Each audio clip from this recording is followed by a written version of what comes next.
So I'm Jen Casterly. I'm a behavior change officer within the public health team.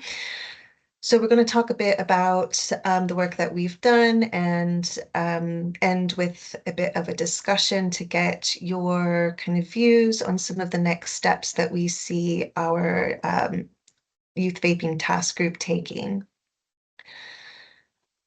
So a little bit of a snapshot. I won't go into this in any huge amount of depth. Most of you are probably quite aware of the youth vaping kind of context locally and nationally. But what we have seen is that there's an increase in use and dependence. So that includes dual use of vapes and cigarettes among adolescents. We have quite a few locally in North Yorkshire, so about 1 in 3 students or young people in North Yorkshire have experimented with vaping, which is just slightly higher than the national average. The second bullet there, I wanted to highlight because we take a very different approach to youth vaping as opposed to adult vaping.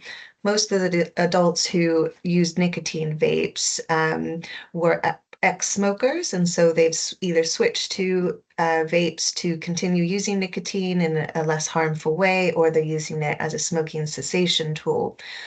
There are a very few number of adults who have taken up vaping who have never smoked before, but this is quite a unique phenomenon within young people, as that they bypass the cigarettes and they go right to vapes, which requires a different approach for young people compared to adults who vape. And also, we've seen quite an increase nationally in an increase in nicotine dependence among young people. So that's quite concerning. The consequences of this, as we probably all know on this call, young people's brains are very susceptible to addiction, more so than adults, because they're still developing. We won't go into a big science session on that, but we do know that that's the case. There are links to stress and poor mental health, although the direction of that relationship is a little less well understood, whether it's vaping and leading to more stress and poor mental health, or it's high stress and poor mental health that kind of leads to the vaping. And likely it's kind of a circular relationship.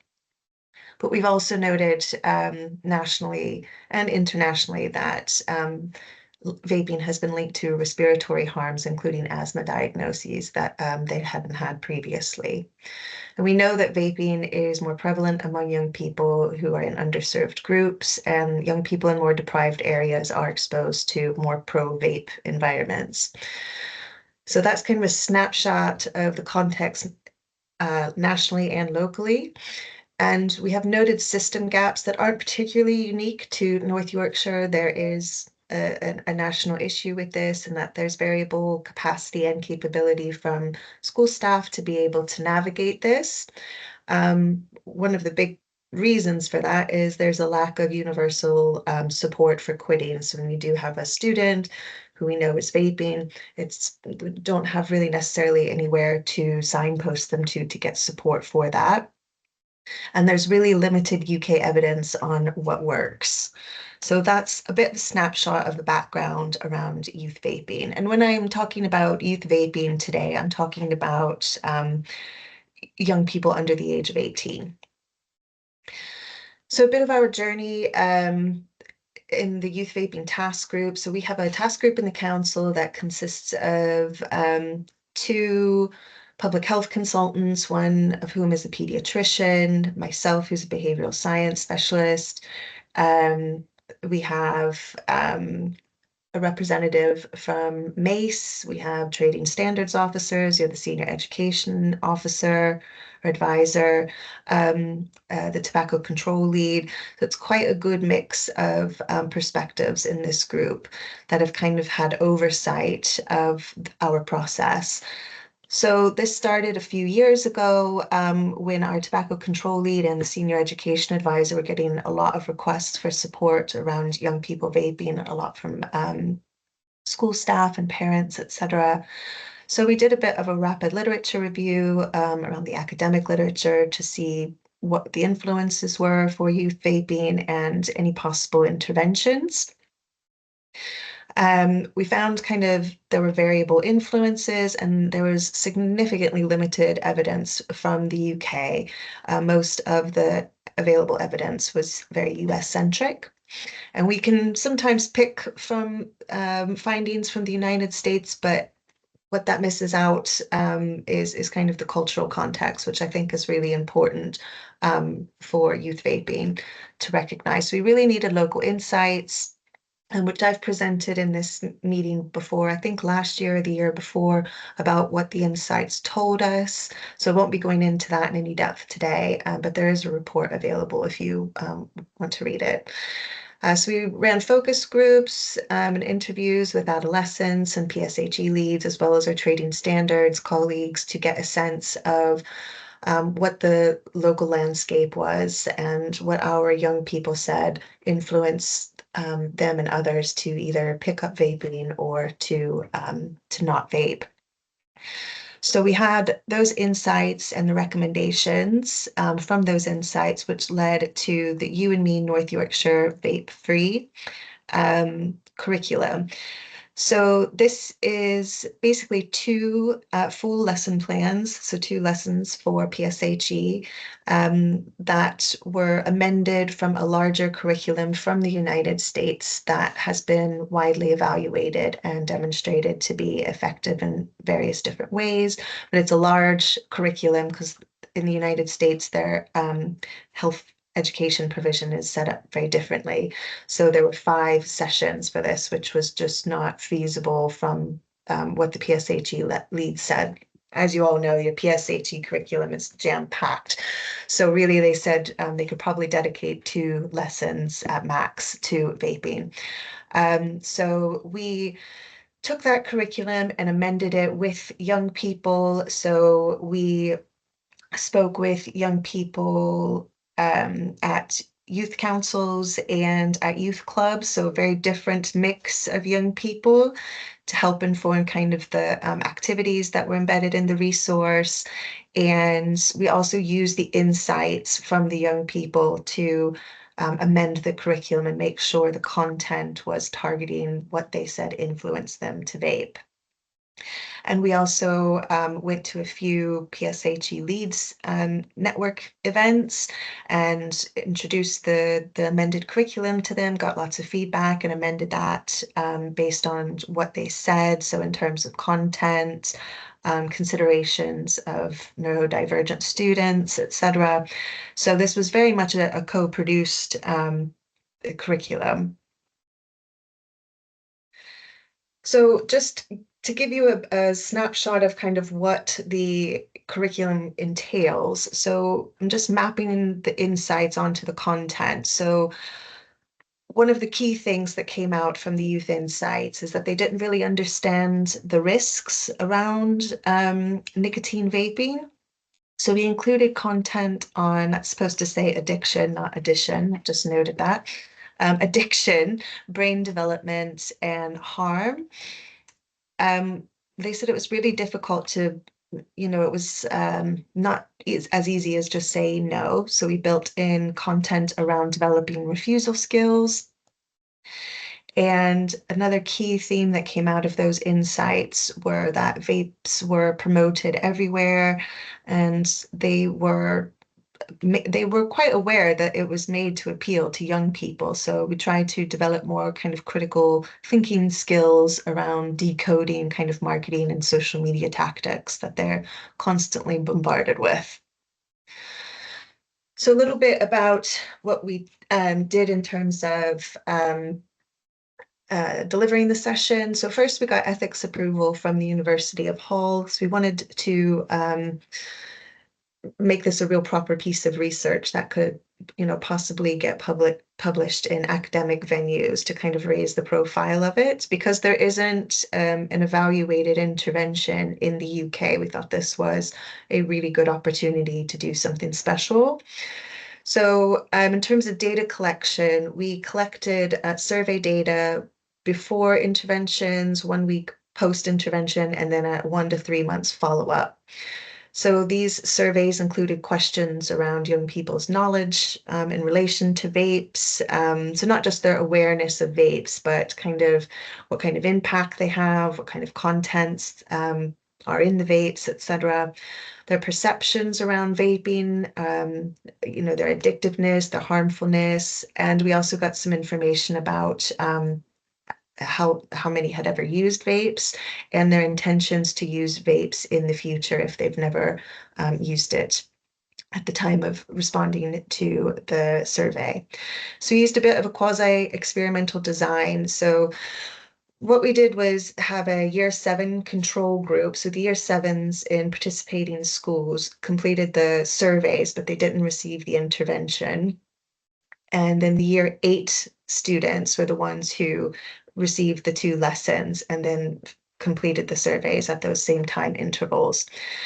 And we were certain that this was going to be all right in terms of comparison groups. There are some slight developmental differences between year 7 and year 8, but we thought that was probably fairly negligible in terms of vaping.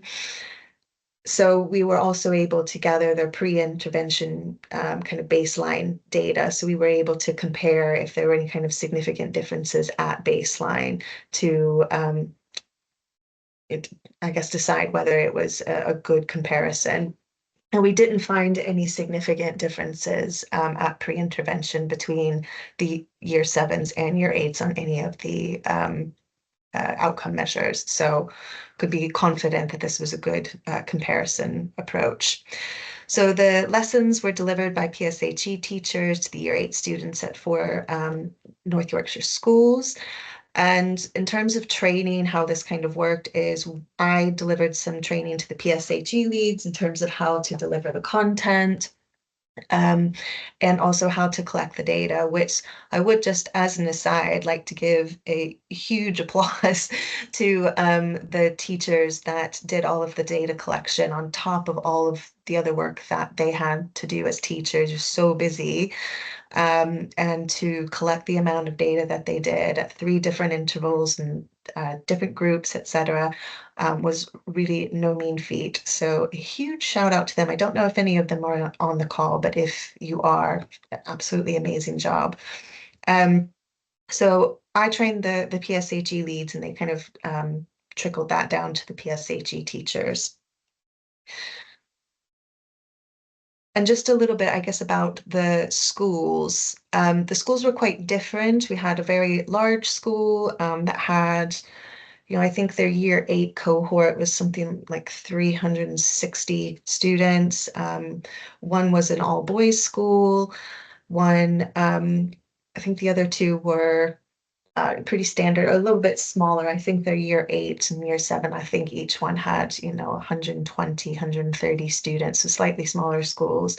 But this was really good because what we wanted to ensure was that this curriculum was going to be effective regardless of the context that it was used. So it didn't need a certain type of school or a certain type of student or anything like that to be effective, that it would just kind of work across the board, which is what we found. So that was pretty encouraging.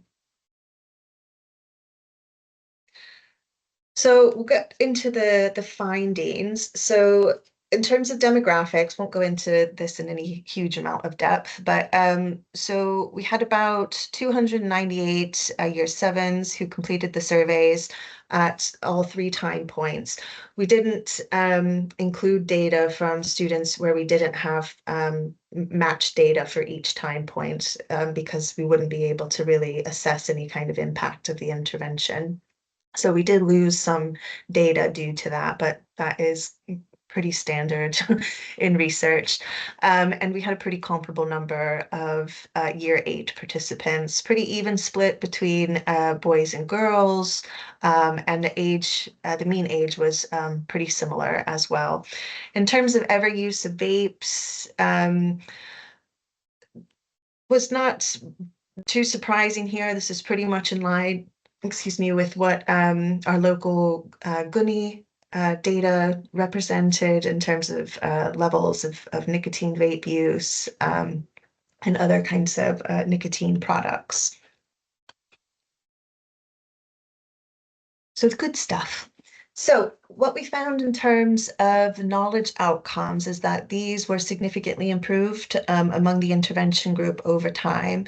So what we did was a multi-level regression analysis. And when I had open and Copilot was like how to put that in plain English. Because I was like, well, I don't want to give like if you don't do stats, it can be quite a confusing thing. But essentially, this is a statistical procedure that just acknowledges that the participants were in individual schools, and it kind of looks at if there were any differences within schools, because that would be of interest as well to further investigate. But it also measures not just kind of group means or anything. It measures each individual person across the time point so we can see in real time kind of whether this individual improved over time, not just as a group. So we can be a lot more confident in our findings. So this was significant at the follow-up, so 1 week after they'd received the intervention, and this was strengthened at 1 to 3 months later, so that's really encouraging.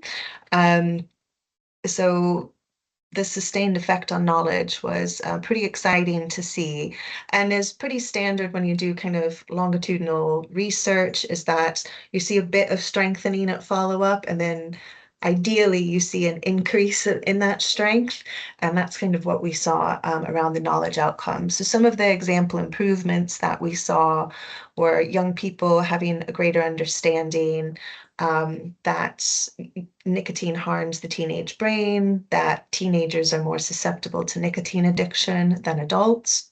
So those percentages there are the number of students who got this kind of question correct. So it goes from 33% pre-intervention to 59% at follow-up. And where you can see on the graph, the red line is the year 7. So you can see at baseline, they're very similar. And then we see a decline, interestingly, in year 7's knowledge, but a really great improvement among the intervention group. They also had better understandings of the contents of vapes and that they were harmful to their health. They understood that vapes, it's not just a water vapor that comes out, that it's actually an aerosol, which is harmful to your lungs. And they had a better recognition of marketing tactics. And understanding that vape companies, tobacco companies, and their advertisers target these young people with the way that they advertise. So nice improvement in critical thinking skills and being able to kind of decode those tactics.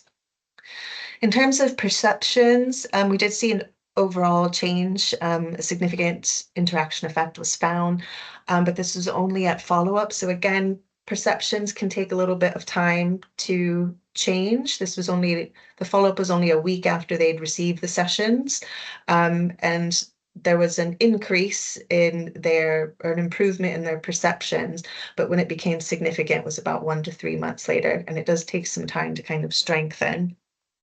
So we saw some small but meaningful improvements in perceptions over time. So perceptions were things around young people being more susceptible to addiction, vapes being perceived as more addictive and as harmful on a number of different kind of factors. And in terms of refusal skills and intentions, because I think it's also important to highlight the things that we didn't find significant. So we didn't find any improvements in refusal skills, but those baseline scores were already really high among both the year 7s and year 8s. So out of the kind of scale of responses from 1 to 5, 5 being the most confident in their refusal skills, most of them answered around a 4.5 on average. So that's kind of a ceiling effect. So we couldn't really get those kind of skills any higher, or their confidence in their skills much higher than that. But we did see that the baseline resilience was maintained. So that's good, is that there wasn't a reduction in their confidence and refusal skills. So it kind of just reinforced existing um, refusal skills. There were no significant changes in their intentions to vape. This isn't very unexpected either. At this age, they do tend to have a very low intention to vape. It's around 15 that those intentions start to kind of increase, but this is curriculum for Key Stage 3, and it's targeted at the right level in terms of prevention and laying kind of that foundational groundwork to build upon in other later on lessons. So again, the mean intention remained low among year sevens and year eights, although the year eights were slightly higher. So like I said before, this isn't very surprising. The intentions to experiment with lots of different things tends to happen slightly older than 11 to 13, but it is kind of where it starts. But they tend to have much stronger intentions kind of when they hit 14, 15 years old. So a bit of the summary of the evaluation, what worked. We had really strong improvements in knowledge, increased awareness of harms and addiction, and there was a reinforcement of existing protective factors. So kind of what this means in practice is that this is a really useful curriculum to include in the PSHE wider curriculum, as the improved knowledge is a really critical protective factor, as it helps to make more informed decisions later on. But this needs reinforced. It can't just be a one-off session and then nothing else in the wider system is done around vaping. Otherwise, it's not going to be as effective. But this improved knowledge can also help with resistance to kind of marketing influences and potentially peer influences. And they can start to identify the risks of nicotine vaping a bit earlier on. So like I just mentioned, with the wider picture, behavior related kind of outcomes, so like intentions and curiosity, do take longer to shift, and it requires really a wider systems approach to really reinforce kind of interventions. So this one is working at the right stage. It's building the foundation for longer term prevention, but there needs to be more done in the wider system, including amending this resource for Key Stage 4 students as well. So in terms of next steps, the Youth Vaping Task Group, this was kind of our key piece of work that we wanted to do, but we've also kind of prioritized other recommendations to be actioned using what's called the APPEASE criteria, which looks at different recommendations or interventions and asks the questions that you see on the screen. So the ones that we've identified as high priority is really based, I think, a lot in schools. So we really wanted to use this opportunity to get any additional thoughts that people have about the high priority recommendations that we are looking to action over the next year. So I think that's me. So just open it up for questions. And please, if you've got thoughts about the recommendations, we'd really, really welcome it. Anything that we've not thought of that might come up as a barrier for some of these, yeah, would be really useful for our next steps. So thank you.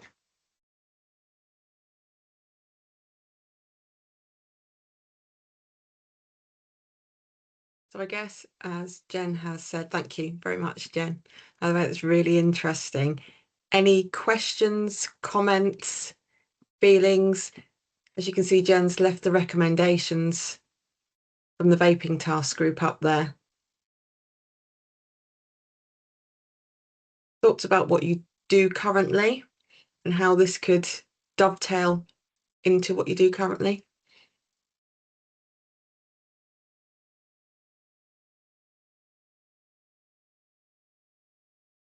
Colleagues in school improvement, do you have any thoughts on this? Can you add anything in terms of what is done currently? If it's a no, it's fine. Just curious.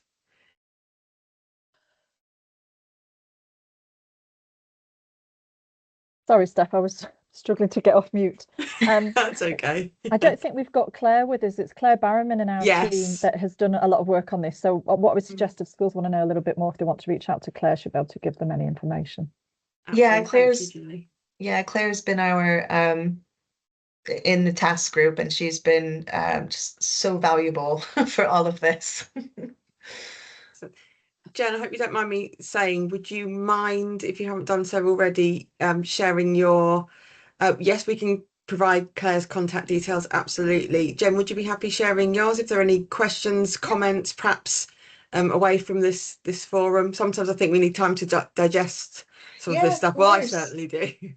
Yeah, there was a lot. So yeah, I'll put my email in the chat, and then if you want to have another separate chat, or you just want to email me over some questions, be happy to receive those as well. Wonderful. Thank you very much. Okay, so moving on, perfect timing, Jen, may I say.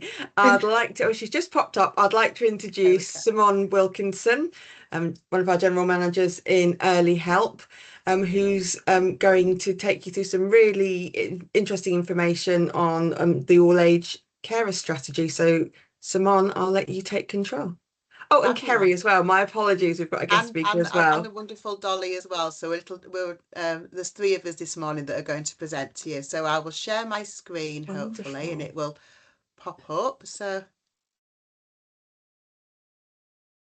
can you all see the presentation? Absolutely can. If you just pop it onto presenter view. Brilliant. And then you're away. There we go. So as Steph's mentioned, what we're going to look at this morning is to talk about the updates around young carers in North Yorkshire. So hopefully from today's session, you'll be able to get a better understanding of the challenges young carers face, identify young carers better within your schools and early years settings, and understand some of the support we've got in North Yorkshire. So as I've mentioned, I'm here today with Dolly from Carers Resource and Kerry from Carers Plus Yorkshire, and they will introduce themselves in a minute, but also talk to you hopefully as the presentation goes along, give you some really good examples to start to really get you thinking this morning around that support for young carers. So Dolly, would you like to introduce yourself? Good morning, everybody. I'm Dolly Dalton, and I am the Head of Operations for Carers Resource, a charity based across North Yorkshire and Bradford, supporting young carers in Craven, Selby and Harrogate, as well as adult carers in those localities. Fabulous. And Kerry, would you like to introduce yourself? Hi, I'm Kerry Hesman. I'm Service Development Manager at Carers Plus Yorkshire. We have a similar role to Carers Resource, but we cover Scarborough, Whitby, Rydal, Hamilton and Richmondshire, and also a part of the East Riding. Brilliant, thank you. So as I've mentioned, today's session, we're going to work together to look at that shared understanding of young carers and really focus a lot on understanding the challenges that young carers face within schools and early years settings. Hopefully develop some of your confidence to identify young carers and give you some practical tips and guidance around offering that support for young carers, and talk a little bit more about the developments that we're looking at across North Yorkshire. So I'll hand over now. I can't remember the running order now. So there we go, Dolly. I'll hand over to Dolly. Hello. So, what is a young carer? Who is a young carer? Definitions and context. So, we've got the Children and Families Act definition there, as you'll all be able to read. A person under the age of 18 who provides or intends to provide care for another person. However, I sort of prefer the carer's trust definition, really, which details that a young carer might provide care for someone due to illness, disability, mental health difficulty, or addiction. So what does that look like in reality? So that's a nice definition, but in reality, what does that look like? I think often when we think about caring, we can think about providing practical support. So a young carer might be doing some cooking, they might be taking on some tasks in the home, such as sort of cleaning or moving, fetching, carrying, medical assistance, and they might even do some childcare. They might even sort of support their siblings if their parent is otherwise unable to. So that sort of is the practical role. I think when we think about young carers, we can sometimes forget about the emotional side of caring, which can be often unseen, but it's hugely impactful. So emotional support can look like providing listening and being present for that, whether it's a parent or a sibling or a family member who is having difficulties. But it can also really manifest in lots of worry and really carrying that sort of sense of, I need to be physically present for that person because without me they won't be able to cope, even if that's a sort of slight false reality. So as a result of that, we know that our young carers can really face mental health difficulties and have that sort of burden of caring responsibility. So if we're thinking about as professionals and particularly schools, how might we identify young carers? Because we're really good often at knowing our young people and kind of knowing all about them. But often whether somebody is caring can be unseen. Young people might not talk about it. It might just be their norm, and therefore they wouldn't think to tell you that they've been doing all these tasks around the home because they don't know any different. They may feel private, they may feel protective of their parent if they recognise that there might be something not quite right with the sort of caring role that they have. If their parent perhaps has a complex mental health illness or an addiction, they may be encouraged to or themselves keep that more private. So I think the key thing is around how do we overcome that? How do we really sort of ask the right questions or use that professional curiosity when something that we maybe hear or when we've asked a question or when something's brought to our attention, to have that in the back of our minds? Oh, could this young person be a young carer? Could they be doing tasks that are beyond what would be expected of a 15-year-old that's expected to tidy their bedroom, for example? And what might be the emotional burden of that as well? So I think the key thing is to be having those open conversations, and it's around awareness for us as professionals, and also raising awareness with families and children and young people themselves about what a young carer might be. I think that's that slide. I'll hand over to Kerry to add on to that. Thank you, Dolly. So I think on this slide, we talk about why this matters, and I'm going to kind of skim over these a little bit, but what I'm going to do is give you a really great example of a case that we had that would literally look at all of these and how all of these and what Dolly's just said comes in from. So definition of a hidden carer, young carers provide unpaid care, often unrecognised and balancing, and that is very, very, very true. Doesn't, again, like we say, it doesn't have to be a practicality to it. It could be even somebody within the home. Grandma might have come to live with them with dementia, and when that young child's always had grandma who's maybe baked with them all of a sudden and had a really great relationship with grandma, really loving, and then next minute grandma doesn't know who they are, they're shouting at them, and maybe that child's only 8-9 years old, 10, really quite complex for them, and it's actually really can be emotionally affecting. Challenges face often poor education, mental health issues and social isolation. Some statistics that came out on some work done by Carers UK with a group of 13 and 15 year olds, 11 and 13 year olds, was around how they felt. And one of the really, really, really stark things that came out of that was deliberate self-harm. There's 31% of non-caregivers in that age bracket would have deliberately self-harm, where actually, when you're looking at caregivers within that age bracket, it was 51%. That is a really big thing. And we do support young carers who have deliberately self-harmed, have looked at sort of ending their lives and things like that. So it is a real big part of what we do. We don't personally support them, but we would look at getting them the right support. Importance of early support as well. Early identification really helps much further on when we're looking at those young carers becoming young adults, them being more socially accepting, them being able to go into work, into further education, looking at their own mental health, their life. If we get that intervention in earlier and they're actually getting maybe peer support from other young carers, feeling that they can be part of a group and they aren't lonely and isolated, which often young carers do think they are. And that collaborative approach, it's the effect of working with other schools, identifying within schools, raising that profile of young carers within schools, within the community, within other professionals. And looking at all of these, and a case that we had over our side with a young lady was where she was going in school, often late, often maybe unkept, at times not doing her homework, when challenged at school over anything, she would cry. She'd get quite emotional if something didn't go wrong in friendships, if people didn't see her in a certain way.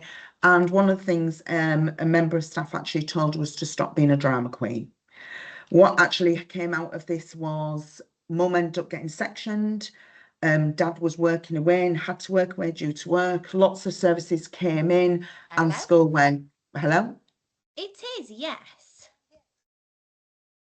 Hello? Oh, I think someone's just not on mute, Kerry. That's right. So yes, this sort of came into where school picked it up, services got involved, and actually school were like, wow, we really did not see this. We weren't aware of this. Mum used to present quite well at school and she did go to school, but this young person had been actually doing mum's, helping mum with her mental health, looking after siblings, all of it really. And then school brought in young carer awareness raising. We worked collaboratively with the school and with all the social workers and social services. And this young girl's really gone on to thrive. So this is where it wasn't picked up, but actually when it was and things were put in place, this young girl really feels supported. She has come back in and out to us, and that's fine because her journey's changed over the years. I'm now Dolly, it's back over to you. I think I've kind of covered that slide. Thanks, Kerry. Yeah, so I just wanted to build on what you've just said there, Kerry, and just share a little bit more data, which I think really brings to life the gap between a child that might not be in a caring role in terms of their attainment and kind of what their life looks like, and the impact really of young caring. So the Carers Trust and Children's Society did a paper last year, actually in 2025, and they have suggested that in the UK there are 1 million young carers, which is a lot of young people, isn't it? Lots of young people. So when you break that down, and there's a number of other statistics, but ultimately what they are suggesting through their research is that there are 2 young carers in every classroom. And yet, however, what we know from school censuses is that nearly 70% of schools nationally are saying they don't have any young carers at all. So there's a real disparity there, isn't it, where we're saying, well, there must be sort of on average around 2 in every class, and some schools are saying none in the whole school. So the Caring in Classes paper from 2025 as well, there was a lot of research done last year, which was very good. They've suggested that on average, a young carer will miss around 23 days of school. So we know that the impact of missing school is huge on children and people. And to think that actually, if we can think of a number of reasons of why people might miss school, but the thought that young people might be missing it because their parent is keeping them off because they are struggling with their mental health and can't support their child to get into school, or they're feeling that they need to stay at home to help their parent or family member, loved one, with certain tasks or emotional support is, I think, quite a big statistic. We know that young carers, 1 in 10 are more likely to miss an exam or a test. So something that's really important for them might be missed based on their caring role. We know that 45% of young adult carers have reported a mental health difficulty. So again, I'm just further sort of sharing the impact of young caring. We know that from this paper that 48% of young carers had experienced bullying. And I think that is because one of the things we've seen through our own internal research and understanding about young carers across North Yorkshire is that for some people, they're becoming isolated and it can be injected, internalized, and they might therefore be picked on by their peers. They may become more emotional, like Kerry's case. However, for other young people, it will present very differently, and they may present as disruptive, as uninterested. So we also know that young people who are young carers are more likely to experience school exclusions. So we can see isolation and bullying as coupled with exclusions. There's a paper that I didn't manage to get the detail for, that I came across a couple of weeks ago, which talked about the high percentage of children and young people that might be in our pupil referral support system. So alternative provision often are young carers. So it's a different way of looking. So what I'm sort of trying to suggest is that we, in these sorts of cases, look beyond the behaviour and sort of try to look through that and past that at what might be the sort of pea under the mattress, as I like to call it, the thing that's sort of leading and causing the difficulties. And as Kerry said in her example, if we can understand and recognise that a young carer, that person is a young carer, then our approach might be different and more sort of supportive and holistic potentially, as opposed to sort of penalising. So yes, and I think in terms of the slide, in order to, I think I've really done a good case there, really solved why it's so important for us to think and consider the needs of our young carers. But we can only do that if we really go that extra mile to identify, to keep accurate records of young carers. And this leads us nicely onto, I think, Simone, it's your slide next, as to kind of the Ofsted perspective and why it's really important. Oh no, not I've got it wrong. Sorry, No, it's no, but we are caring. coming to that But we bit, so are don't coming to that. worry. So yes, so for those of you, wet your whistle. We will be coming on to the kind of what we need to do now to mitigate some of this. Yeah. Sorry, Kerry. Yes, it's back to me. This is really good. We practiced this so well last night, didn't we, ladies? It's very difficult when we can't see the audience as well, isn't it? So it's not as easy, is it, when it's on Teams? But you're doing a grand job. No, it's so talking about some of the issues and some of the things, you know, we have said in this have already been kind of discussed. So some of the things, as well as I'm going to talk about this one about another case that we supported, and I think it really highlights the mental health, but the emotional burden and stress as well is, and Dolly's right in saying that everybody doesn't present as being, as the young carer I had, who was quite emotional over things. Some are more challenging, some are just really quiet. And I think it's also that thing of, I often say, is when we speak to GP surgeries and we talk about looking, I know we're talking 8 to 18-year-olds, so we are talking college age people, young people here. And that moody 15, 16, 17, 18-year-old who sat with his hood up on his phone, huffing and puffing, as mum talks about something or other, and she's talking about her health and she's talking about how bad she is. It's probably been living with that for such a long time, and he's just fed up of mum talking about it. He's fed up. He's trying to help mum. He's trying to do everything he can with her. He's really supported her. She just doesn't do it, and he just doesn't want to do it anymore. Sick of it. Hates doing it. But actually, at the same time, he can't walk away because he loves mum and she's a great person. He really loves her deep down, but he's just fed up. So even them moody teenagers, when we talk about that look of thinking, God, he's just rude, he's just on his phone, look at him, not even bothered, he's just huffing and puffing. Again, think about what mum's saying, think about them situations and look beyond that. That social isolation. We often find carers, when young carers aren't going out to do activities, there's a lot of financial strain on families that have caring roles, huge financial impact. So they're actually, especially if you're looking at sibling carers, where there's somebody in, there may be a child in the house, so that child can't go out and go and play with the friends because they need to be at home. And we also talk around issues within, you know, educational challenges for young carers as well. Something we've come across quite a lot is if a child's a sibling carer and there's a sibling in the school and this child is really great at keeping their brother or sister really calm, you know, they're really good, there's such good influence on them. And and school are going, oh, do you mind at lunchtime? Or can you just come across and calm your brother down? You're actually taking that young person away from their time. That's their time with their siblings. That's their time, so with their friends, with their peers. That's their time to socialise. It's their maybe, because when they're at home, they are probably taking on that role. And we often talk with doctors again and GPs and other professionals, where actually saying to a child, oh, you know, you're all right because you can keep an eye on mum or dad. You can keep an eye on your brother or sister and let us know. Well, actually, as a professional, you've just asked a child to do a job. You just put on a layer of responsibility that they're probably already doing, but now they really feel because a professional has spoken to them and asked them to do that. So it is looking around what we give young carers and what we ask of them. And behavioural and social issues, again, we've kind of come up with this within what we've talked about. And one of the things I do want to highlight is when we speak about mental health, we have some young males who we've done some work with, who a 25-year-old young male would speak to his mates about his mental health, really great, only the real light stuff. 17-year-old female in a session we did would not speak to her friends about her mental health because, as she said, she was sick to death of listening to 30-second TikToks about people telling her about social anxiety, when nobody understands their anxiety, because their anxiety is she might open the door, walk through the door and find her mum dead on the floor. So there's two different looks even when we speak about mental health support. So it is looking at what is that person's caring role, because even though they might look like they're absolutely great and got it because they've been caring for years and years, that deep rootedness is still there. So, and over to you again, Dolly. Is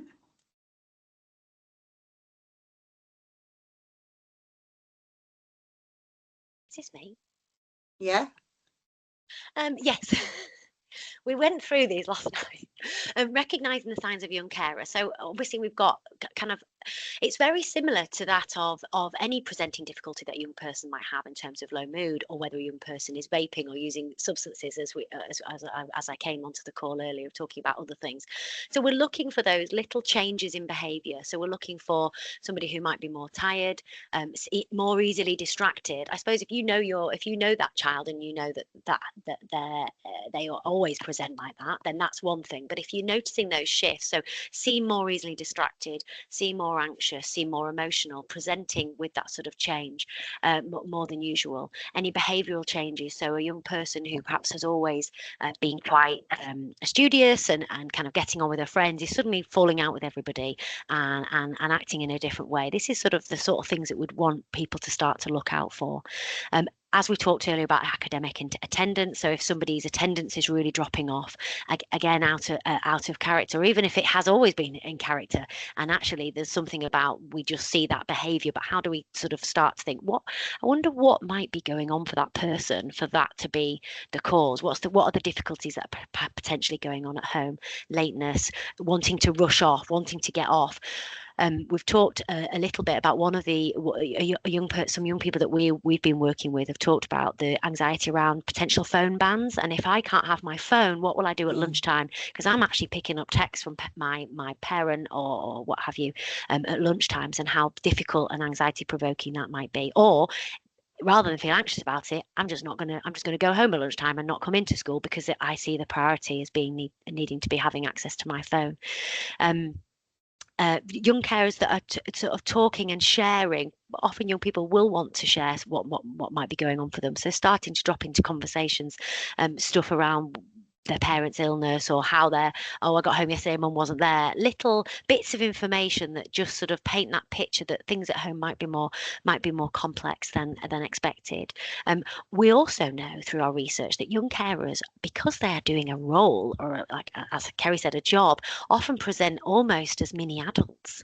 So, and my experience of this work is that when you've got a young person who's got that sort of acting quite mature and almost wanting to be picked and wanting to do well and almost the perfect pupil at school, that is completely off an affront, because that is how they've learned to manage. If I'm doing well at school, then you're not going to ask me about at home, or this is where I get my needs met because I've got attention and support, because actually at home it looks very different. So not just looking for tiredness and poor behaviour, but to actually think about those children that are almost seemingly can't do enough for you and are always wanting to kind of get praise and attention, that can be a presentation of a young carer who might be caring at home as well. And I think the key to this element is about sensitive conversations. I've worked with schools before who feel very cautious about suggesting that there might be a young carer referral made or assessment made, because they almost don't want to assume or frustrate or out any potential parent or who are often doing their very best with what they can. So the key thing is around sensitivity. It's not about challenging or assuming. It's just about being open and honest.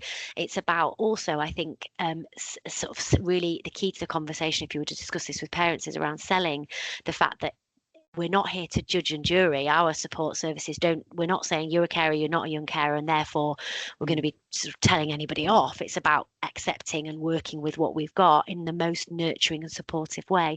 And we'll come on to a slide about our support offer as the sort of specialist services, and really are about enhancing and supporting the young person's experience, as opposed to critically getting at any parent who, as I discussed when we talked about a young carer, often the need for the children to care is outside of the control and the wishes and the feelings of the parent anyway. Nobody would want their child to have to go above and beyond and to lose out on potentially elements of their childhood experience. So it's just about that really sensitive approach to conversations. I think that's that slide. So back to me now. So when we look at our support for young carers, what we do is individualised assessments. We will look at each young carer, their situation, what they're going as an individual. It's, there's caring roles can be very similar, but there's often, it's their thoughts, their feelings.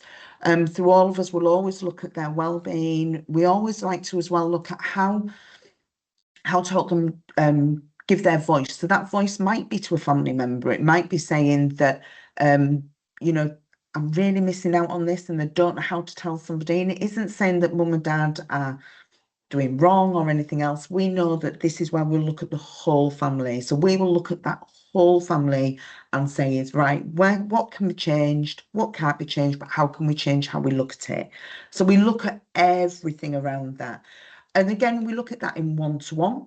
We might look at that in group support. We might look at that in just getting out and giving them a bit of childhood, just giving those fun times, giving them something that they can look forward to, because that can be as great, but also giving them some informational as well. So we do, between us all, we all do different groups or talks around certain conditions or certain feelings or certain situations. And the one thing that we all do is we really, not only do we want to work with the family, but we want to be working with services as well. So we are always open to that survey. And I think even when we're looking at working with schools, is open to those really good conversations. We know how tricky things are in schools. We know that, you know, some schools want to give more than what they can physically do or staff-wise do, but it is looking at how can we work together, how can we work with all the services, whether they be authoritative, you know, statutory or non-statutory services. We will always want to work all together and give that full wraparound support. So Dolly, I think it's back to you. So as we shared, we introduced ourselves at the beginning of the call. Myself and Kerry are from different organisations. So as Kerry said, Carers Plus North Yorkshire are a commission contract provider for young carer support across Hambleton, Richmondshire, Scarborough, Whitby, Rydale, and Carers Resource across that south patch, so Harrogate, Selby and Craven. And whilst we've got sort of two separate charity providers, we do work very closely together. We've got development work ongoing, and you know, we communicate. Our support offer might have little nuances because we offer a place-based approach in our local areas, and obviously we're with different organisations, but essentially the bones of it is here and listed a bit above. So as Kerry said, it's about fun opportunities for young carers to go and be a young person, as particularly because we know that the families that we might be supporting experience multiple disadvantage. There might not be access to lots of funds to go off and do fun things, or because of a potential condition or illness, it's physically difficult for young people to get those sort of experiences of going off to like Water Valley or doing nice activities. So they're really important. But aside from that as well, is we specifically run our trips and activities for young carers, to meet other young carers, to be with other people where they might feel able to have a conversation about what life looks like, or just to feel more connected in, particularly as we referenced that other slide that talked about people feeling that they don't belong or being socially isolated. So they're really popular, and we love delivering those. We also provide clubs and regular activities for young people to come together, and we deliver them from different community venues, term time. And we might also, and one of the things we're building on and doing more of, particularly in Harrogate, Selby and Craven, is looking to work with schools to pop on lunchtime provision or after school clubs for young carers within that school, but even better if it can be opened up to young carers from neighbouring schools. And that's something that we're wanting to develop more of, and that's been really well attended. And that allows for young people to see each other more regularly, to build up relationships, so that when they do go off for the day to like Water Valley, they kind of already have those peer connections and relationships. One of the most important things is that one-to-one mentoring. So when we've completed our sort of holistic family assessment, we identify the needs of that young person. So our offers are very bespoke. So some young people will have they may be caring, but the impact of that caring is not particularly high, and therefore the offer of some trips or activities is a real nice benefit for them. However, other young people who are really struggling, we want to give them that one-to-one nurturing, really support them as individuals, give them the time and support that they need, whether it's a teenager wanting to refocus back on their own needs in terms of building their own relationships or studying and having that sort of plan, or whether it's just a safe space to talk about how difficult things are in their caring role. So we offer that mentoring. And as Kerry said, we work with lots of other specialist organisations and providers to signpost on to other support should we identify that they need that.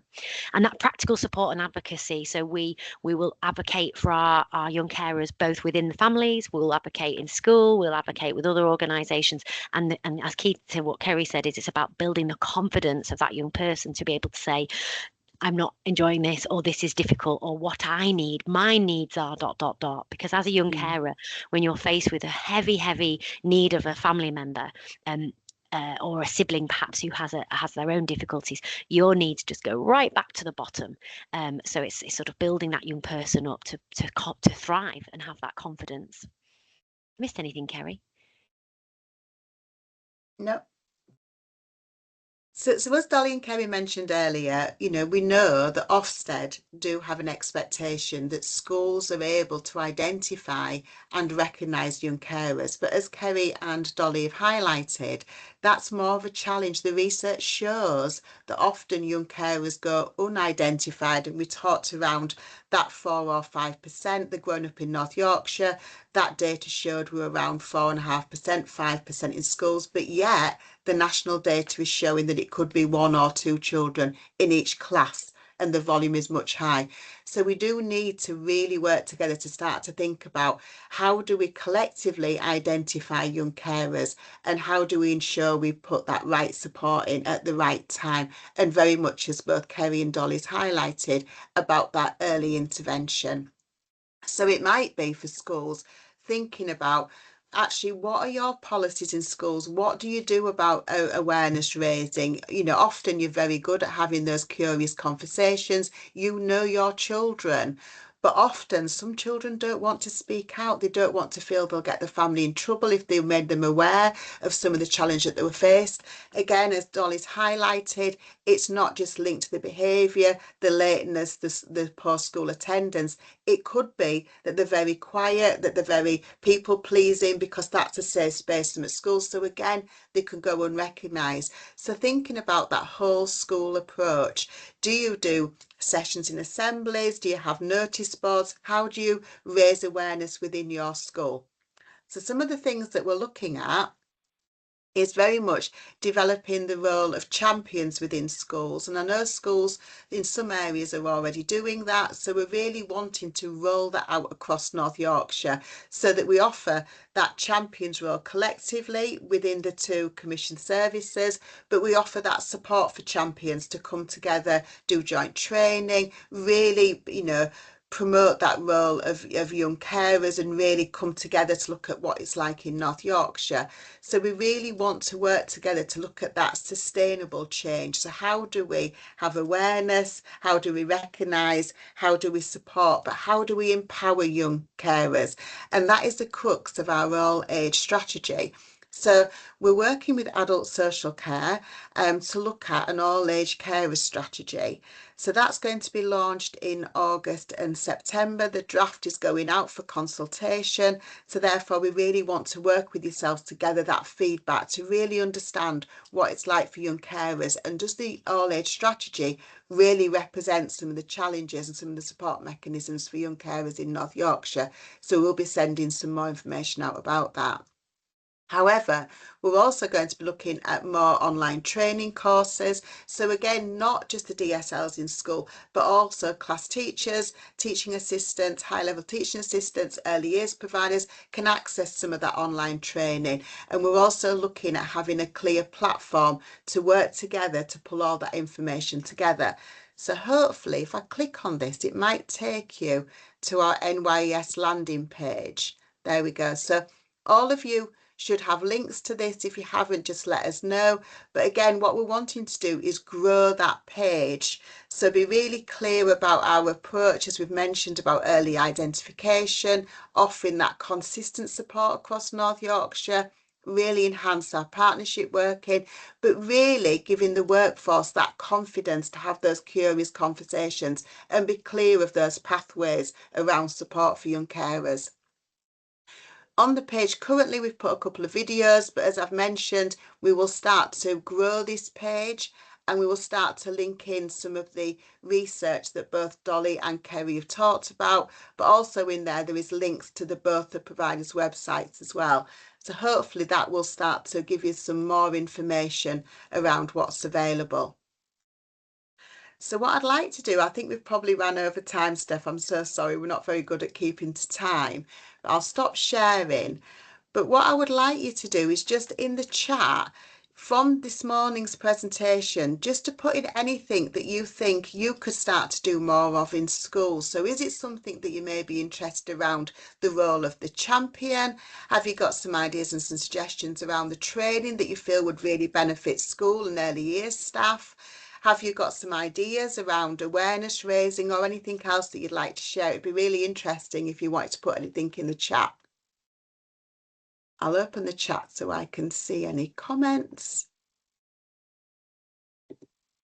We will be sharing the presentation as well, so you will have that, and it would be really helpful if you could then take that back to your school and early years setting to start to prompt those discussions.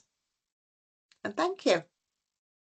Thank you, all three of you. That's been so useful. I was having problems with my camera, so I was a little bit distracted there. Thank you so much for your time this morning. As we said before, it would be really useful if you could drop your email addresses, all three of you, into the chat, because quite often it's hard to think in the moment, and it's always good to be able to go and reflect on the information. So if colleagues would like to contact you afterwards, it'd be really useful.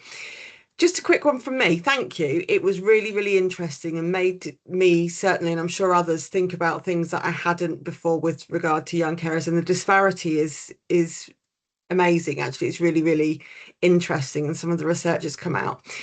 In terms of referral pathways, I know you've got your NYS site. Is there anything you can share now? Is there anything such as, and I know we're covering different geographies, consultation lines, because some of the stuff you put in the presentation was really, really interesting in terms of practicalities, what to look out for, what not to look out for. But I wonder sometimes whether it would be useful for schools and other organisations actually to be able to speak to someone to get some advice. Is that something you would offer? Yeah. Dolly's nodding her head. Yeah, absolutely. I've popped in the chat, actually. I popped in the link to our website, which is the web form. So we wanted to make our referral process as easy as possible. I think if it's overly complicated, people haven't got time. You've got to go away and get loads of information. You're not going to do it. So our referral process is just an easy online web form, or obviously you can contact us. We operate a single point of contact, and I suspect, Kerry, you have the same sort of thing, do you, where you contact somebody and we have a front of house service.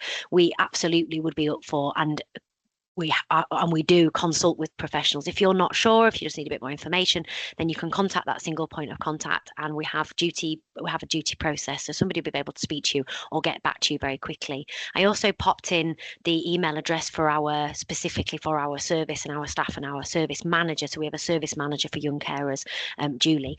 So I've put in the youngcarers@carersresource.org email address. So if you had any particular questions or queries, again, you could just email that inbox, and it's resourced by every day, so we'd be able to get back to you straight away. And our plan, working with Simon and with Kerry, is to build more and more structured sort of training and learning opportunities, maybe even a draft young carers in schools policy, so that we've almost got a toolkit for schools to be able to go, okay, I want to do that, but then can you give me the resources, because I can't magic it. So that's what's sort of coming, isn't it, Simon and Kerry? And I think as well we've really identified that this is such a broad subject, and we ask schools to do lots of work around identification, but we need to offer you that toolkit, that resources, so that you've got things to hand. But for the whole workforce, so does that make that easier for you? And just to highlight again with Dolly, if you ring the Customer Resolution Centre, so say a family rings the Customer Resolution Centre and say, my child is a young carer, they also would be directed to the relevant commission service in their area. And at each point of our service in children and family services, we are ensuring that workers, whether that be early help workers, social workers, etc., are asking around that carer's role.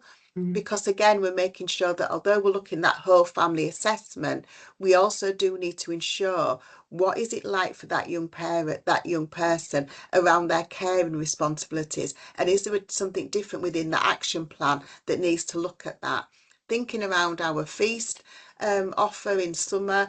Again, looking at, is that an opportunity to do more with the commission services, because we know it's not as easy just to book on, because actually that young person could also have a caring responsibility throughout the summer holidays. So how do we build on that? So there's lots and lots of work coming up, and that's why we thought, again, having that landing page, it saves you from searching about what's going on, that we will just keep making sure we just keep updating that all the time and putting out some clear messages through the Safeguarding Partnership and through the NYES bulletin.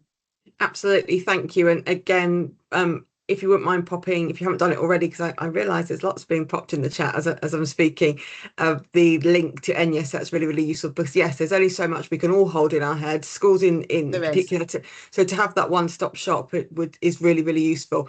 Just want to pick up on a comment from the head teacher of Barlby School. They've said here, we need to promote that support is available for young carers, raise awareness both for staff to spot young carers, but also for young carers to know it's not the norm. Yeah, absolutely. And Joanna from the school improvement team has also made the point, which I'm sure lots of us know already, that a young carer section has been added to Keeping Children Safe in Education 2026 to raise further awareness and the importance of early identification as well.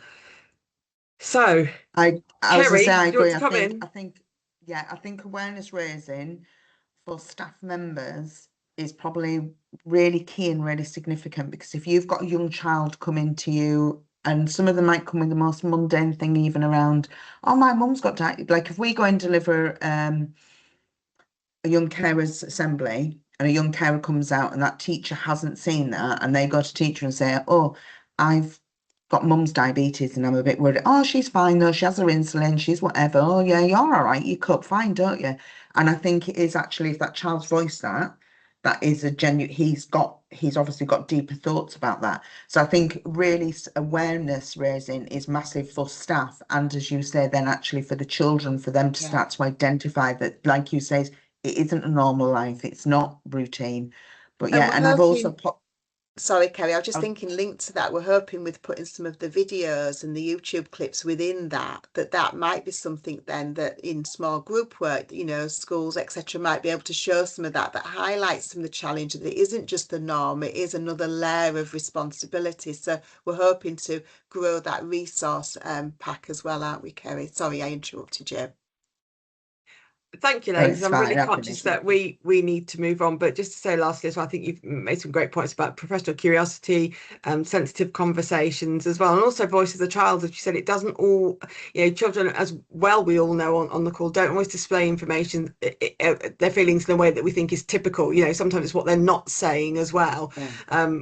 Again, lots of links to share today, but I'll pop links in the chat, because as a partnership we have documentation on professional curiosity, you know, toolkits as well on voice of the child, so just for wider partners to share. But thanks again. I can see that Jeanette from the NSPCC has joined us and is giving us a big wave. Thank you for waiting patiently. And I'm sorry, Jeanette, that we've ran over.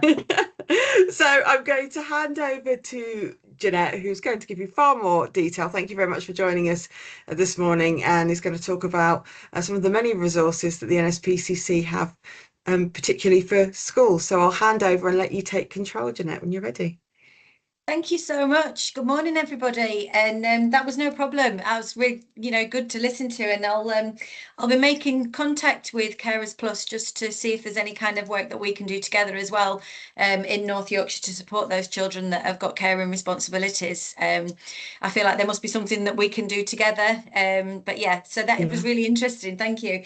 Yeah, good morning. I will apologise immediately. I have just come back off holiday literally yesterday, and I think my brain is still in Greece somewhere, so there might be a few ums and ifs as I go through this presentation, so please forgive me. I have had tea though, so it's fine.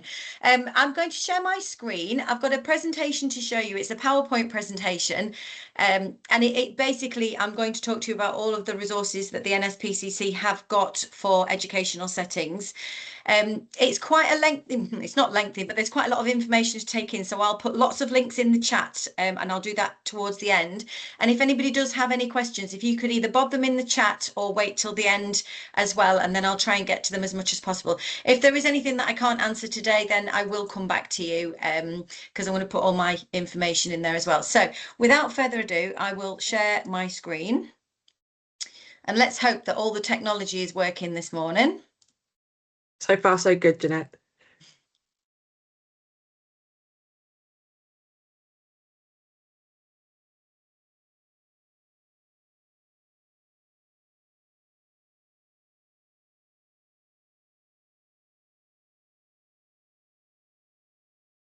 Okay, I've just put lots and lots of links in the chat there because I am quite well known for forgetting to press send on that. So I've done that now. Hopefully you'll all be able to see that. So for some reason it's gone straight over to the page 2. Don't know why, but never mind. This is basically what I'm going to talk to you about today. So NSPCC has many resources available to educational settings throughout the UK and Channel Islands. Everything is free. The only thing that is paid for from the NSPCC is some of our CPD certified learning, which I'll talk about towards the end as part of our wider offering. So first of all, I'm going to talk to you about Speak Out, Stay Safe, Talk Pants, including the Techosaurus. We're going to talk about Talk Relationships, which is our secondary school offering, which is a whole school approach for secondary schools. We are working with a charity called Common Sense Media, talking about digital citizenship and children's online, their online persona, if you like, and how they can control that, how they can stay safe online. We have practitioner toolkits, we have home educational toolkits as well, and then I'm going to talk to you, as I said, about that kind of that wider offering towards the end. So just this is something that we always do. I feel like in this space that we're in today, you will all know this anyway, but the self-care is really important for us. And in this session, we do talk about things that are of a sensitive nature around safeguarding. If you do feel like you need to take a break at any time, please do so. And there are details on there and in the links in the chats of the NSPCC helpline if you felt like you needed to have a chat with somebody about something. So I'll go straight into who I am and what I do for the NSPCC. So I'm the schools coordinator for all of North Yorkshire. I have actually had a little scout through and looked at some of the names of the people that are on the call, and I'm really pleased to see there's quite a lot on there that I recognise, teachers and head teachers from primary schools that I've dealt with recently. So the NSPCC Schools Service works with all education providers in a wide range of settings. So we work with primary school, secondary school, PRU settings, SEND settings. There's a really wide range. There really isn't anybody in educational settings that we don't work with. And our remit basically is to ensure that teachers, parents and carers can help every child in the UK feel safe, heard and supported. Our collaboration with schools and partners and local authorities, academies, educational leaders, and we provide this massive range of safeguarding programmes and resources, which I'm going to go into a bit more detail. So I'm kind of like the one-stop shop for North Yorkshire. So anybody who's got any questions about any of the NSPCC resources, then I'm the person that you can come to. So it does kind of like streamline it all through me. And it, as I say, if there is something that I can't answer, then I will come back to you. So our flagship programme is Speak Out, Stay Safe. And like I say, I've just had a quick look and there's quite a few schools on here that I have dealt with recently. Speak Out, Stay Safe works with every single school throughout the UK and Channel Islands. We started in 2011 and it's a really effective way to support schools' safeguarding duties, and the content does link directly with the national curriculum and it has been updated to incorporate a lot of the new guidance that's coming in for September. So we work really closely with the national curriculum and providers to make sure that we are perfectly aligned with that. So Speak Out, Stay Safe helps children to remember or to learn the different ways that a child may be hurt by others, that every single child has the right to speak out and stay safe, and that if there is something that is making a child feel sad, scared, worried, or maybe unsafe, then that is not okay. It is never a child's fault, and we signpost them in who they can go to speak to. This does obviously include Childline as well. We work really closely with Childline. We're all part of the same organisation. I've got lots of volunteers who work throughout North Yorkshire going into schools, and amazingly some of those, I've got 11 volunteers and 6 of them are actually Childline counsellors as well. So you can see how that we work really closely together. So essentially that's our flagship programme for primary schools. it doesn't just stay in primary schools. We actually go into SEND settings as well. We have Speak Out, Stay Safe for home educational resources. We have it for PRU settings. So yeah, it really does. It kind of it covers all of those educational settings. So what it looks like, we do break it down into key stages because obviously it's quite a sensitive topic that we're talking about. So we have virtual deliveries. So these are virtual assemblies that are delivered in the classrooms or as kind of key stage assemblies within like a hall. There is a little bit of difference between the key stage 1 and the key stage 2. So obviously key stage 1, we're a lot more gentle in terms of some of the definitions that we use, some of the language that we use. For instance, we don't use the word abuse in the key stage 1, whereas in key stage 2, we do go into a little bit more detail so that the children have a good understanding. On this premise, we do actually work on a 3-year cycle. So the way that we like to work with primary schools is that we would try to get into every single primary school on a 3-year rolling basis. So then we kind of scoop in the key stage 1 and the key stage 2, hopefully before they go up to secondary school as well. And so the way that it works, we have the virtual assemblies. We have a number of resources that are available as part of the virtual assemblies: follow-on lesson plans, curriculum planning documents, parent carer letters. We then, where we've got availability, I think I mentioned before that I've got 11 volunteers throughout North Yorkshire. We will send volunteers into the school and they'll come in and they'll bring this fella behind me, Buddy. He is our mascot, Speak Out, Stay Safe mascot. And they'll go into the classrooms of year 2, year 5 and year 6, and they will do workshops with the children. And these follow on directly from the lessons and from the virtual assemblies. So it's a really great package when it's all put together. And then at the end of that, the children who've done the workshops will get some materials and some resources and some stickers. Who doesn't love a sticker? And that they can take home with them as well. So lots and lots of resources around that. And as I said, that this is all completely free of charge.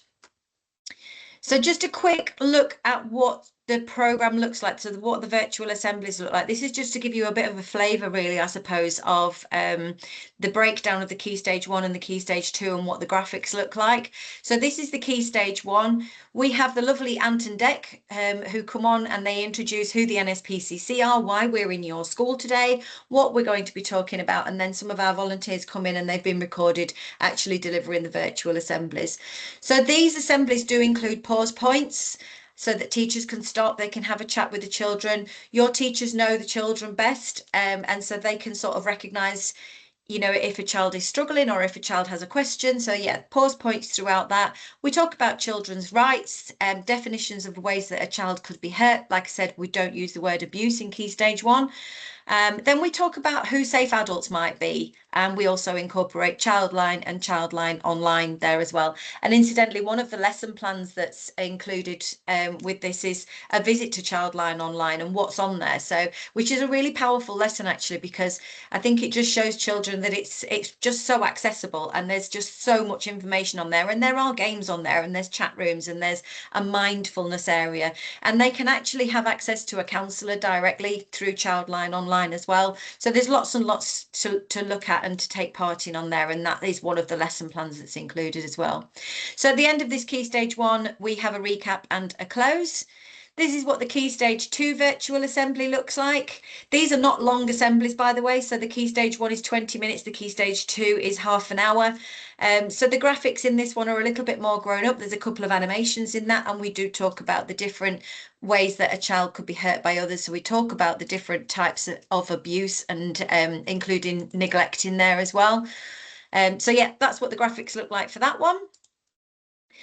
Then, as I say, we have volunteers where we've got capacity. We'll send volunteers into schools and they will do workshops with year 2, year 5 and year 6. Quite a lot of North Yorkshire schools are really small, so we can combine workshops. So we could do a year 2 and then we could do a combined year 5 and 6. So if you've got a really small setting, we've been into schools where there's 2 children in a classroom. It doesn't matter to us, you know, the number of children. What matters is that we get these really key messages across. So what the workshop covers is basically it's a recap of the learning from the assemblies.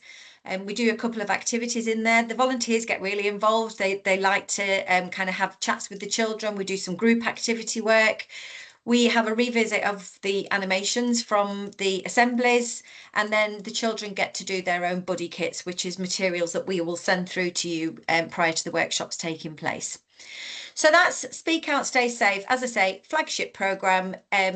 You know, I'm really happy to say that within North Yorkshire, we do really well. The schools are really, they take part in this every 3 years. You can do the virtual assemblies every 12 months if you wanted to. And there's lots and lots of plenary activities, lots and lots of other stuff that you can do in between time as well. So we also have Speak Out, Stay Safe available for send settings. This does look quite different in terms of the way that the materials are delivered. So in send settings, we are sort of aiming at 9 to 11 years old, but that's kind of not cast in stone. It very much depends on the setting, on the children, on the classes, on their understanding. So this is a lot more of a lengthy process in terms of having this delivered in school. This is actually delivered by the staff within the school setting as well. So I do training sessions. We do online training sessions and face-to-face training sessions. We will supply all of the materials. We will supply some inflatable buddies, and obviously stickers for the school as well. But there is an awful lot of preparation involved in this one, and the sessions cover 6 different sessions, and we look at different characters, and the resources for this are fully adaptable as well. So this is something that if you are at a SEND school, if you are in a setting where you've got a high number of children with special educational needs and disabilities, then come and talk to me, and you know, we can have a discussion about how this could work in your school, and the training that's available on that as well. Okay, so I'm going to quickly move on now to Talk Pants. I'm sure a lot of people have used these resources, have heard of these resources. So Talk Pants is the bespoke NSPCC campaign developed from the Underwear Rule campaign by the Council of Europe. And Talk Pants is about having really simple, age-appropriate conversations with children aged 3 to 11. This has recently changed. So Talk Pants used to just be for early years. Talk Pants used to be part of the NSPCC's campaigns. It's now moved into the school service, and we now have lesson plans and activities that go all the way through primary school years. So that's the thing that's changed a little bit. That might be something that's quite new to you. If you did think that this was just an early years resource, it's not now. It is all the way through to year 6, and we do actually have a pre-secondary school lesson in there as well. So the underwear rule is, it teaches children that their body belongs to them, that they have a right to say no, and that they should always tell an adult if they are upset or worried by something. It was created to address the reality that in cases 90% of children may be abused by somebody that they know. And like I say, it is now part of the school service and has lesson plans all the way up to year 6, and that does include a SEND lesson plan in there as well. I won't go into the history of it too much, but we did launch this in 2013, and there are parents' resources in this as well. And over 1.4 million parents of children aged 3 to 8 said that they had had at least one conversation with their children around this, and it was prompted by the Talk Pants campaign in the last year. So that's pretty phenomenal, really. This is really sort of it is again another kind of flagship program for the NSPCC. So the character in this is Pantosaurus. There is a really catchy song which I won't play or show you because you'll never get it out of your head, but it does work when we're working with children, and they do remember the wording, and it's really important that they remember those key messages. It is a very catchy song that you can sing along to, but yeah, I'll let you go and look that up after yourself. I think the link's in the chat. We use 5 rules in Talk Pants, and we want children to be really familiar with these rules and to understand what they mean. So as I say, we do have parent guides for how to talk about this to their children as well. And there's a lot of information on the Talk Pants landing page on the NSPCC website, which again is in the chat. But essentially what it means is P, private's a pirate. A, always remember that your body belongs to you. N is no means no. T is talk about secrets that may upset you, and S is speak up so that someone can help. Just reminding a child that they can speak to a safe adult and they can also speak to Childline. I've got a short video to show you here. It isn't very long. I do hope the sound works. If somebody could just give me the thumbs up to let me know that the sound's working when I've pressed play. But in this video, we can see an NSPCC colleague talking to staff in a school, but we can also see the class teachers bringing Talk Pants to life for the children, and just shows how engaging this is for, you know, for bringing parents into the conversations at the end of the school day and things like that as well. So it's a good video. If you can just give me the thumbs up if you can hear. Thank you.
There we go. I really wanted to show that to you because I just think it's quite a powerful video to show how the Talk Pants campaign works in schools. Just a little disclaimer there at the end, though, we no longer hand out the parent guides. They are now online, and so they can be sent out electronically once you're ready to send them out to parents and carers. So we don't print them out anymore. As part of this campaign, we also have somebody called Techosaurus. And Techosaurus is aimed at little ones who are starting to use technology and the internet. And Techosaurus aims to keep the conversation around online safety like a real positive thing. And so Techosaurus isn't actually within the school service, but Techosaurus is something that's available online. So it is there on the landing page for the NSPCC Talk Pants campaign. and you can go onto YouTube and you can watch a story. You can go to the NSPCC Learning website and you can buy the book.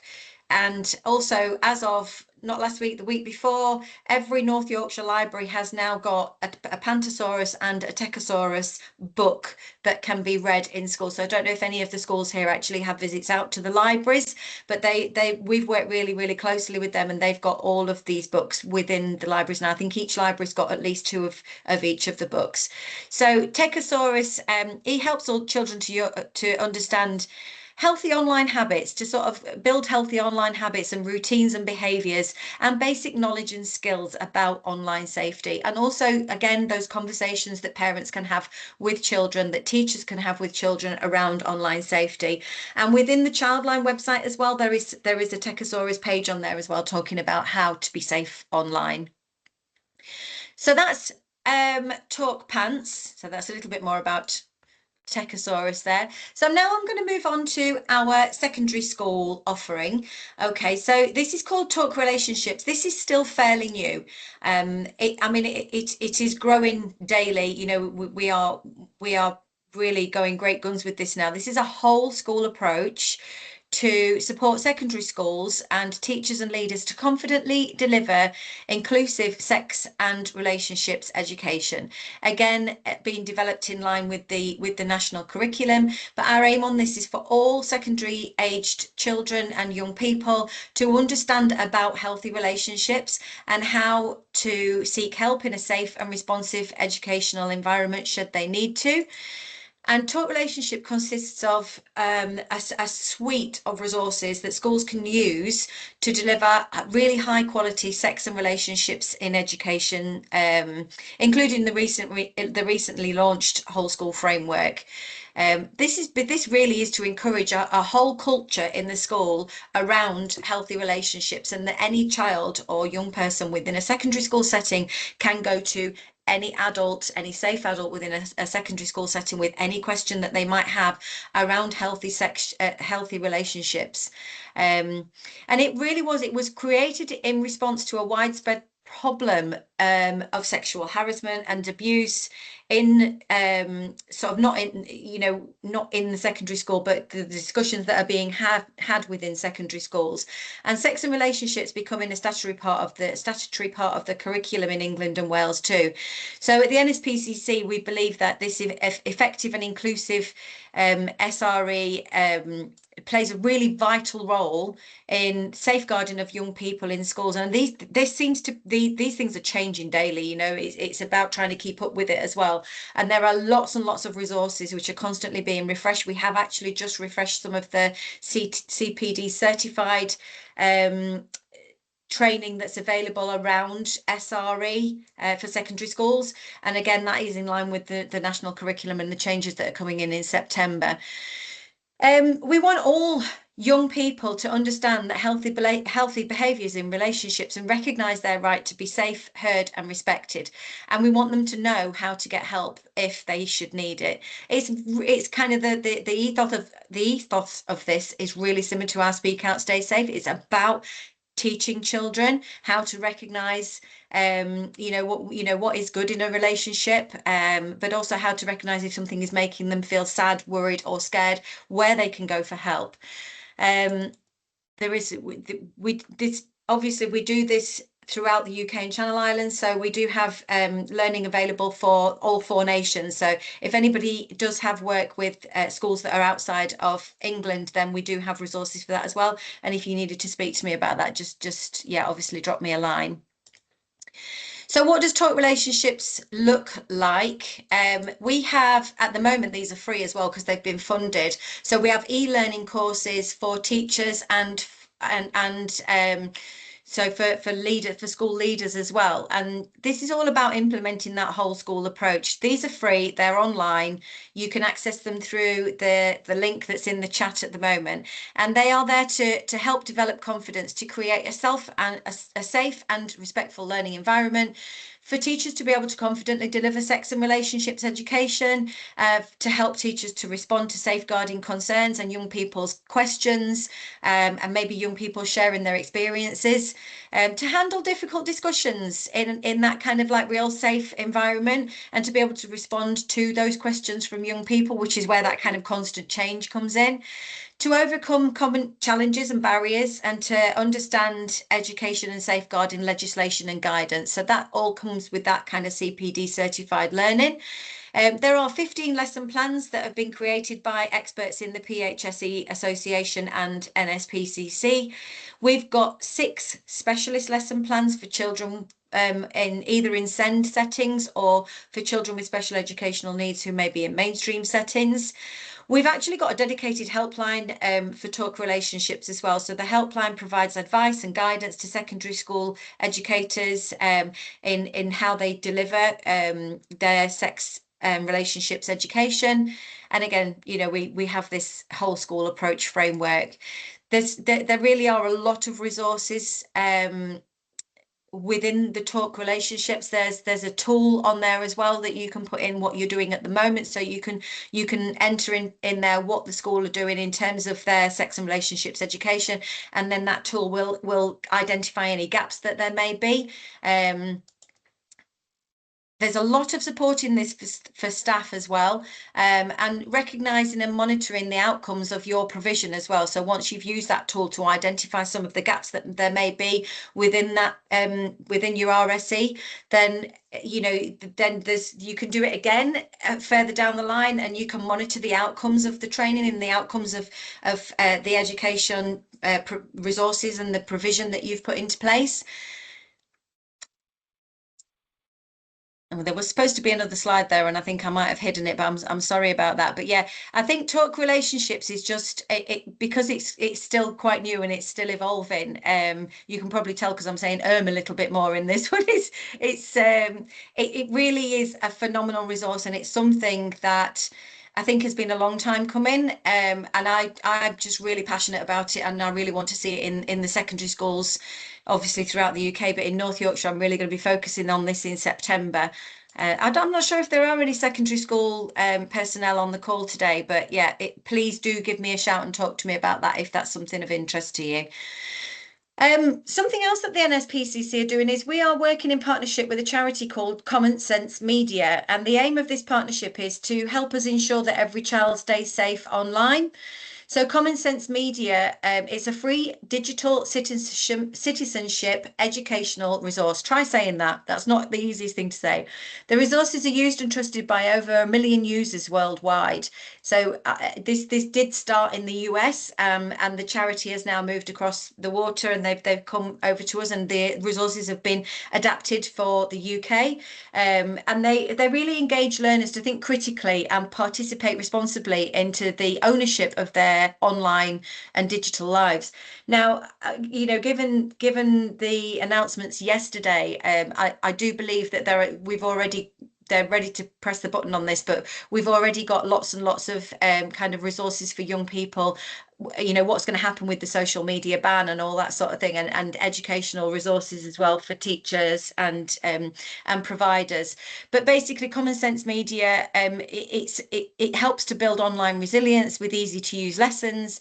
There is again some teacher training available on there as well, and again that is completely free of charge at the moment.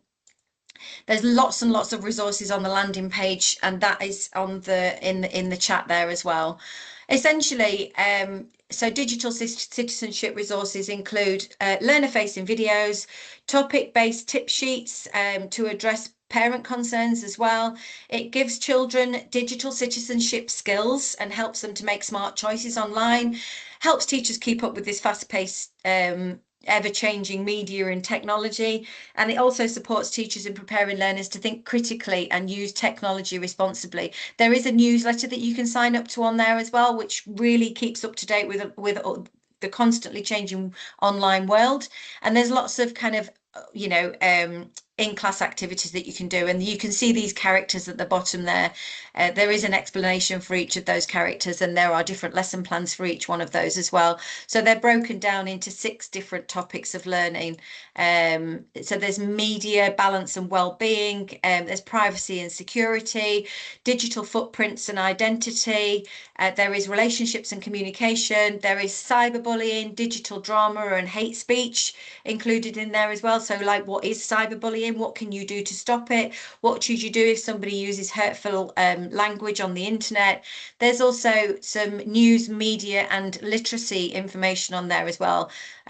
So this, you know, the thing on there about digital photographs and videos, you know, how can you remove them? The NSPCC have a tool for that. It's called Report and Remove. So that's all included in there as well. And again, it's available to all nations. There is some send resources in there as well, but again, it's all on that landing page. Practitioner Toolkit. So this is a new resource that's been developed for those working in alternative provision settings, for example, pupil referral units, education otherwise, you know, the online schools, local authorities and social care practitioners. So the toolkit's designed for use for children aged 5 to 11 and includes flexible interactive resources that can be adapted. Again, these are delivered within the setting, so they're not delivered by resources by volunteers or ourselves. There's lots of discussions and videos covering lots of different topics in there, different types of abuse, all done again in an age appropriate way. It does include activities for children to understand their rights and to really empower them to speak out if they feel that something is wrong. There's support for the practitioner, which is a really key part of this toolkit, and resources that are included in this with a help to facilitate guiding there as well, and again, some certified learning. We do have a home education kit. So this is about fun at-home activities for children to remember key safeguarding messages, keeping children engaged while reinforcing the idea that they have the right to stay safe.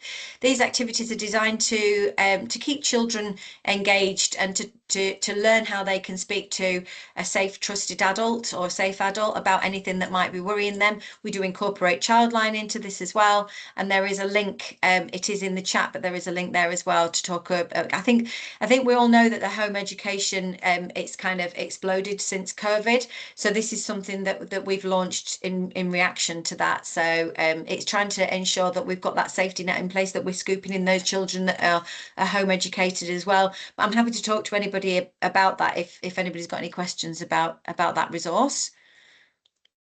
So just some other wider offering. We have something called Listen Up, Speak Up. This is a campaign to give adults practical advice on what to do if they are concerned about a child. So there is a helpline on there. There's an online form that you can complete, but it does include, there is some free training again on this. It's just a 10-minute digital training which anybody can do. You don't have to, it doesn't need to be referred. You can be from any walk of life. It can be a parent carer, it could be a neighbour, it could be a shopkeeper. It can be anybody to undertake this training called Listen Up, Speak Up. And it is followed by a series of emails for people to just, you know, for everybody to engage in helping keep children safe. Again, there is a link in the chat. Childline, I've alluded to this a lot throughout this discussion and throughout this presentation. I'm guessing everybody's heard of Childline, everybody knows Childline, but it's a vital part of the NSPCC's support for children and young people. It remains free, it's confidential, it's up to the age of 19, it's also online, and it is a safe place where children can talk about absolutely anything that is worrying them. A child can contact Childline by phone or going online. There is nothing that they can't talk to Childline about.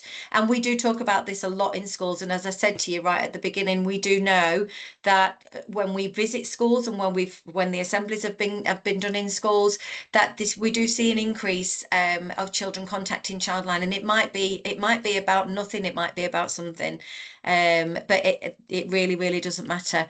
They can contact Childline about absolutely anything. And then we have the NSPCC helpline. So the NSPCC helpline is there to help professionals, parents, carers, members of the public. While we direct children to Childline, the NSPCC helpline is there for adults who may be worried about a child. So that's there for anybody. Again, it's free, completely free of charge. The number is in the chat. It doesn't have to be an emergency. In fact, every day, about half of the calls that come in and the messages that we're taking are just for some guidance and support. And this can be across a huge range of issues that may be affecting children, from health concerns and relationship difficulties to bullying problems, online difficulties and social media, that sort of thing. The helpline is there for anybody, for any adult to use if they have a concern about a child or even just a question. So again, the information is all there in the chat.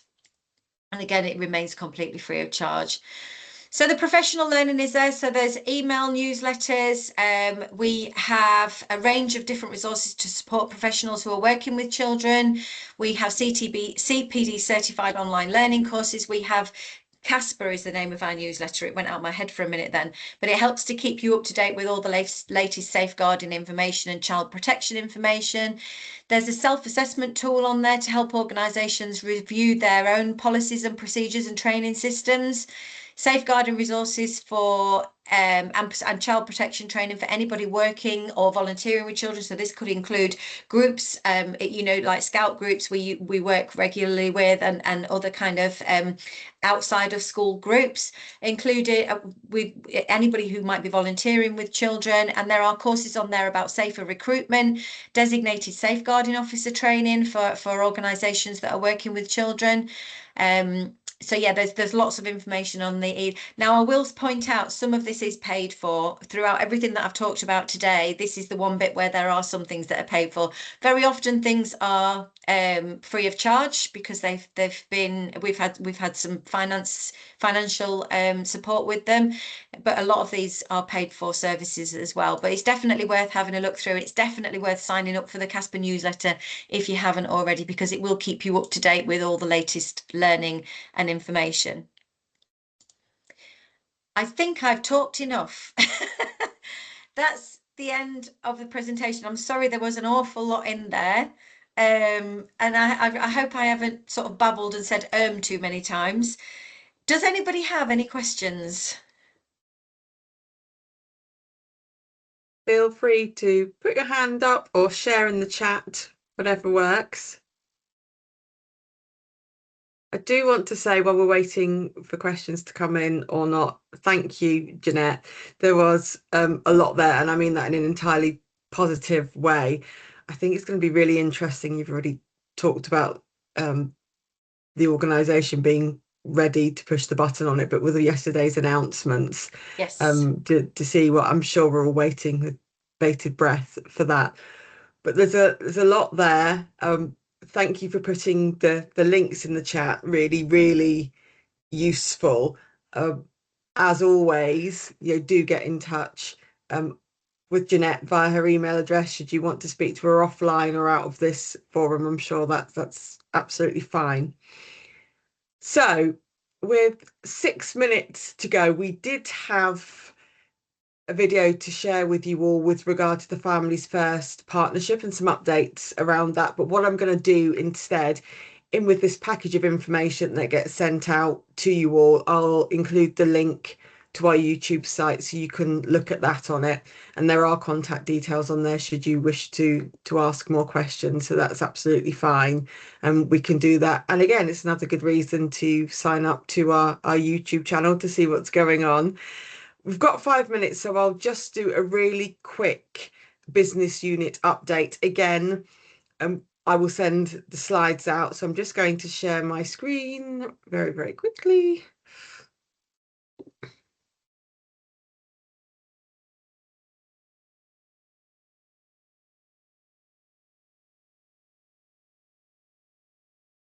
Okay, so I'm just going to skip through a few slides just because I'm really conscious about getting you out on time. Lunchtime is a coming, and I know that lots of you will have extra commitments. So just really, really quickly with regard to a partnership business unit update, just to say that in September, we have 2 of our lunchtime learning events, both on the 9th and 16th of September. We will promote this, but get the dates in your diary, because this is about learning from a local safeguarding practice review. So we're doing 2 sessions. The first one will be generally around child exploitation, and the second one will be focusing on some of the key themes that have come out of that local learning. So non-accidental injury, neglect, fabricated illness, cumulative harm, but to name a few areas. And just to give you a bit of a nudge as well, and again, I've hyperlinked it here, we have our briefing papers available on the NYSCP website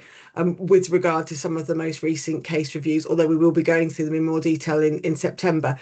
But those of you who are aware, or if you're not, after every safeguarding practice review, we create briefing papers for practitioners across the whole of the workforce, so from teachers to social workers to police officers, for absolutely everyone, to the voluntary sector.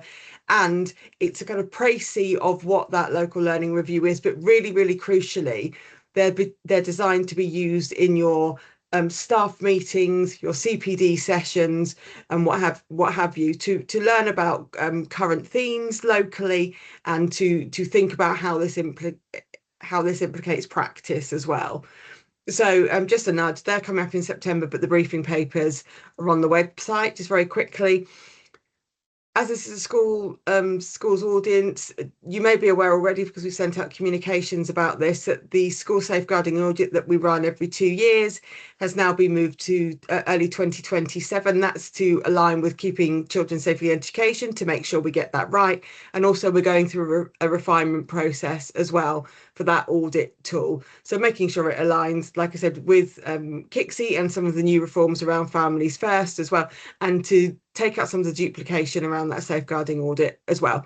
And as you can see from the little graphic we've got here, we're moving away. Obviously, it's really, really important to have the data and to have the assurance that safeguarding policies and practice are in place. But actually, we're trying to extend it to make it more about not just the compliance side of things, but how do we know that safeguarding is happening in practice and positively impacting the children that we work with. That's just a sign to that. I really, really must mention this again. It's linked on this page, will be linked in the information that we sent out to you. But just to say, we have some information available, further information on the NYSCP website and on our YouTube channel around private fostering and the duty to report around private fostering. I've put a little bit of a précis there on the page, but there's more detail on the video. I urge you to watch it because it gives more detail on what private fostering is and the duty to report and how to identify it. It's a really, really useful video. So just to raise some awareness around that, again, to be shared within your meetings, please, if you could. Upcoming training, I've mentioned already. This week is Safeguarding Week. So if you're not signed up already, I'll pop the link in the chat as well. We have over 60 sessions across both children's and adult safeguarding from North Yorkshire, East Riding, and it slipped my mind. Now, there are lots of resources on there to look at, anything from professional curiosity to exploitation. It's all on there. So have a good look and sign up if you can to those sessions. And like I said already, a call to action would be, if you're able to, look at those briefings. They're really, really useful in terms of the practice reviews and next steps. Again, we have these extraordinary events in September around safeguarding practice reviews. Our next lunchtime learning event in the first week, the first Wednesday of July, is actually around summer safety, and it's being delivered by local fire and rescue services, and will cover water safety, given unfortunately some of the incidents we've had nationally and locally as well. I'm going to stop there. I'm going to end the show, and thank you all for your time today. If you're able to stay on, I'll stay on for 5 minutes or so should anybody have any questions. Other than that, it's 11:30. We'll let you get on with your day, and we'll look forward to speaking to you all soon. Many thanks.